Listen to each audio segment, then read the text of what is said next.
பாருங்க பொரியலுக்குன்ட்டு பொரியல் பொரியல் வச்சுக்கலாங்கண்ணா. இதுலயே பொரியல் வச்சுக்கலாம். அதுல ரசம் சாம்பார் அந்த மாதிரி. இது ஒரு டிஃபரெண்டா இருக்கும். அதாவது தூக்கு மாதிரியே இருக்கு பாக்க. தூக்கேதான். ஹேண்டிலோடய கொடுத்துருக்காங்க உங்களுக்கு. சரிங்க. அந்த பெரிய பெரிய ஹோட்டல் எல்லாம் பாத்தீங்கன்னா இந்த மாதிரி தான் கொடுக்குறாங்க. இதுலதான் வந்து பிரியாணி எல்லாம் வச்ச பக்கெட் பிரியாணி அந்த மாதிரி கியூட்டா கொண்டு வந்து வைப்பாங்க பாருங்க. அதுக்கு எல்லாமே இந்த மாதிரி யூஸ் ஆகும். அது ஏன் அங்கதான் ஹோட்டலுக்கு தான் போகணுமா, நம்ம வீட்டையே நம்ம வீட்டுக்கு நம்ம நல்லா இருக்கும் யூஸ் பண்ணலாம்.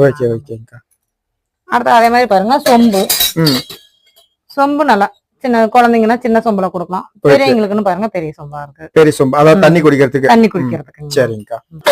உடம்புற அந்த மாதிரி வந்தாங்கன்னா இதுல வந்து சாதம் அந்த மாதிரி எல்லாம் வச்சு பார்ட்டிஷன் பிரிச்ச மாதிரியே இருக்கும். ஓகே. அதாவது உடம்புறீங்க வரவங்களுக்கு அந்த டிஃபரெண்ட் இங்க கறி போட்டி இந்த மாதிரி அசைவத்துல வச்சு கொடுக்கலாம். டிஃபன் ஐட்டமும் வைக்கலாம், சாப்பாடும் வைக்கலாம். ஓகே ஓகே அந்த மாதிரி இருக்கும். சரிங்க. அடுத்தது பாத்தீங்கன்னா லேடில், அதாவது இது ஃபேன்சிம்பாங்க.